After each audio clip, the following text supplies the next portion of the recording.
What's up, chemistry? Welcome back to the dirt bike shed. You can see some unridden dirt bikes back there. Sad truth, isn't it? Today we're going to talk about the mole some more. Hope you're ready. Now remember, the mole is just a term. It's a word. It's a word that we use like the word dozen. And you know very simply that if you worked at Dunkin' Donuts, the word dozen could mean 12, okay? And it could mean 12 donuts, right? And it's a little quick review at the beginning here. If you're bored with me, go ahead and play the video faster. Play my voice faster, and it makes me sound angry, but that's kind of funny. All right, so dozen could mean 12 donuts, or it could mean one box of donuts. Or if we're selling those donuts, it can mean a price tag of like, I don't know, they're probably $9.99. That's my guess. I don't know. So the dozen could mean three different numbers. It can mean 12. It can mean 1. It can mean $9.99. Well, guess what? The word mole is exactly like that, okay? The word mole is exactly like that, and I'll start out with something really simple. Let's do lithium, okay? No, let's do helium because it's also a gas. It's something you can think of as a gas. Now, if we talk about helium, okay? Helium, the mole could mean 6.02 times 10 to the 23rd atoms of helium. All these atoms, right? When I say the word mole, I could be talking about 4 grams of helium, right? Because if you look on the periodic table, He is number 2, and it has a mass in the bottom of that box of 4, right? That means 4 grams per mole. It means 6.02 times 10 to the 23rd atoms, if you pack them all onto a scale, would weigh 4 grams. And the third thing the mole could mean was it could mean 22.4 liters. If you are at standard temperature and pressure and you put 4 grams of helium into a balloon, or in other words, if you put 6.02 times 10 to the 23rd atoms of helium into a balloon at standard temperature and pressure, the balloon would be 22.4 liters of volume. That's how much space it would take up. So again, that's our quick review to start off. We're going to use some real powders today. We're going to use some copper sulfate. We're going to use some salt. We're going to use some magnesium sulfate. We're going to use the scale. And we're also going to use just some water. I'll just put some water in this. Pretend there's water there. All right, here we go. All right, got some copper sulfate here. Formula for copper sulfate is CuSO4. Now, if we're not being picky, we're going to add this up. I'm going to call copper 64. Actually, it's 63.5, but since we're doing this from home, I'm just rounding off all these numbers. So the weight of 1 mole of copper 2 sulfate would be 64 plus 32 plus another 64, because isn't this 16 times 4, right? That's 128 plus 32, so that's going to be 160 grams, right? 160 grams per mole. So the mass of 1 mole of copper 2 sulfate is 160 grams, okay? And that means if we had 6.02 times 10 to the 23rd compounds of CuSO4, in other words, we'd have to have the copper stuck to the sulfur with 4 oxygens around it. And no, this isn't exactly how that picture would really look, okay? But we've made some molecules before. So if you had one of these, okay, you need all 1, 2, 3, 4, 5, 6 of these atoms. That counts as 1. If you had 6.02 times 10 to the 23rd compounds of copper sulfate, it would weigh 160 grams, right? Well, let's try this. Let's take some of this copper sulfate and let's put it on the scale. All right, I put a little piece of paper on the scale so I don't get the scale dirty. I'm going to take some of this copper sulfate, put a bunch of it on there. How about that?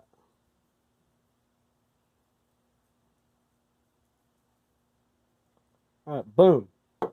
Okay, we've got 21 grams of copper sulfate, all right?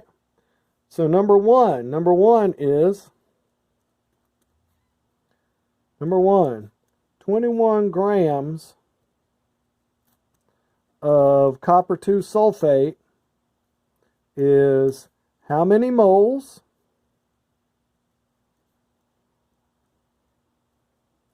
And how many compounds? In other words, how many individual ones of these? That whole thing is called a compound, right? We can't call it a molecule so it crosses the stairs. So when we talk about how many compounds, we're talking about a number that's going to be times 10 to the 20 something or way up there, okay? We're talking about a very large number. And we can do this right now, all right? All right, we've got 21 grams of copper sulfate. So the first thing I would say is, okay, 21 grams out of 160 grams is equal to, look what fits in the screen perfectly, a calculator. 21 divided by 160 equals, bam, this is 0.13 moles. Now, if you have 0.13 moles, now we've got a new problem. If you have 0.13 moles of copper sulfate, how many compounds of copper sulfate would you have? You would have 0.13 times 6.02 times 10 to the 23rd. In other words, you would have 13% of a mole. Let's say you had half a dozen donuts. Wouldn't you say 0.5 times 12 equals 6, right? Isn't 6 half a dozen donuts? So this is the same principle. 0.13 times 6.02 times 10 to the 23rd equals, all right? So here's my 0.13 still on the calculator, right? Now I'm going to hit times 6.02, and on this calculator, maybe not on yours, but on this one, I can hit EE, and EE means times 10 to the, now I'm going to hit 23rd.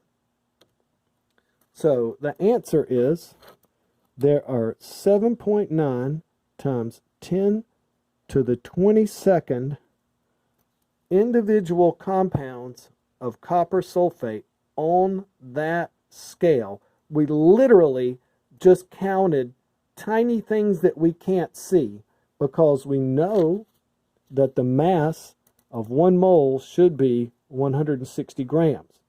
And we only have 21 grams.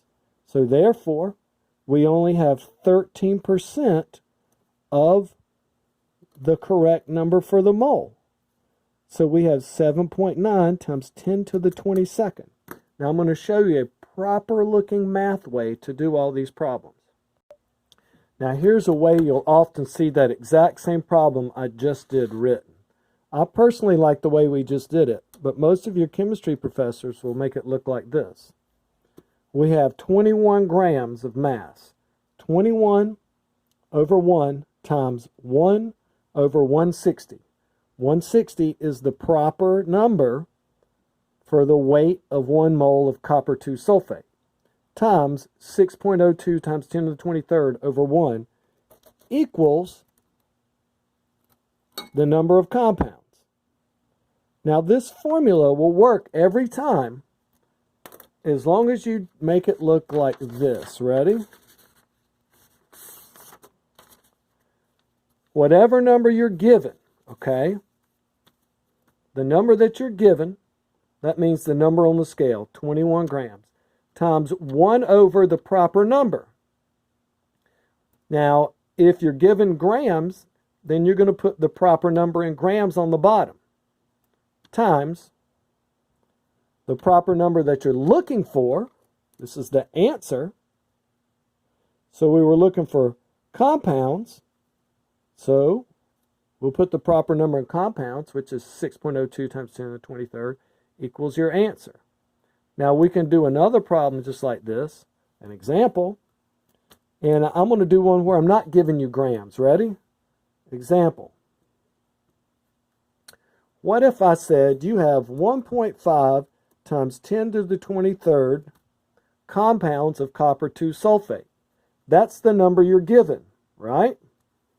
You put that over 1 times 1 over the proper number. What's the proper number? We're given compounds. See this times 10 to the 23rd? So the proper number for 1 mole of compounds of copper 2 sulfate is 6.02 times 10 to the 23rd times the proper number for what we're looking for. So we want to know how much that weighs. What's the proper number in grams? 160 grams over 1 equals your answer. See, this is exactly what I did. Now, when we did it before, we had grams, grams, and then number of compounds. But this time, you were given compounds, right? You were given compounds. Put that over 1 times 1 over, that's funny, 6.02 times 10 to the 23rd times the proper number you're looking for over 1 equals, and this is number 2. So you're going to have to answer that as number 2. Number 3, I've got 16.7 grams of magnesium sulfate. 16.7 grams of magnesium sulfate. Okay, so we're given 16.7 grams. We're going to say times 1 over the proper weight of magnesium sulfate in grams times, I want to know how many compounds of magnesium sulfate are on this scale. So times 6.02 times 10 to the 23rd over 1 equals. That's number 3. Let's try number 4. Number 4. Oops. Drop my pen. Number 4. I've got some salt, some table salt. I have 12.85 grams of table salt here, okay? Times 1 over the proper number in grams for table salt times 6.02 times 10 to the 23rd over 1 gives me how many compounds of table salt are on that scale. That's number 4. Ooh, number 5, we're going to work backwards. Number 5, check this out. You have 2.3. First of all, we're dealing with copper. It's number 5. Dealing with copper 2 sulfate. Okay? You have 2.3 times 10 to the 23rd compounds of copper 2 sulfate. I want you to tell me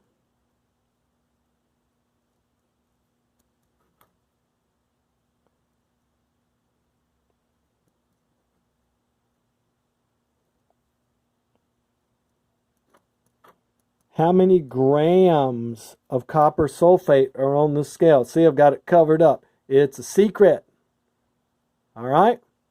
So we're going to keep doing that. Ready? Number 6. Number 6, I've got some salt back on the scale. I've got the weight covered up again. I'm going to tell you, you can look on the calculator here, that there's 1.15 times 10 to the 23rd compounds of table salt on here, of NaCl. You got to tell me how many grams of table salt are on this scale. Okay? Let's keep rolling. Number 7, you can see there are 2.98 times 10 to the 23rd compounds of magnesium sulfate on that scale. How much does it weigh? You figure that out, okay? And the next 3, I'm going to give you less help. There's number 8. All the information is in the video. You can look over there on the left. Boom. There's number 9. That's table salt we have on the scale. Here's number 10. Number 10. That's ice. It's ice. The ice on this scale, you can see the math of it. You know the formula. The ice would fill a balloon to what volume? Dum, dum, dum. Guess what? It's exactly like the other problems.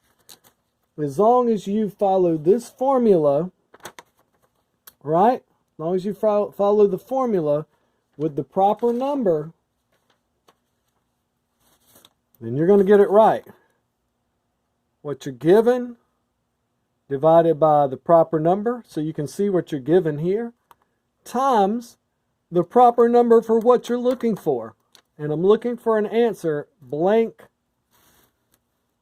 liters. Peace out from the Dirt Bike Shed. Do your homework. This is due Monday. Later.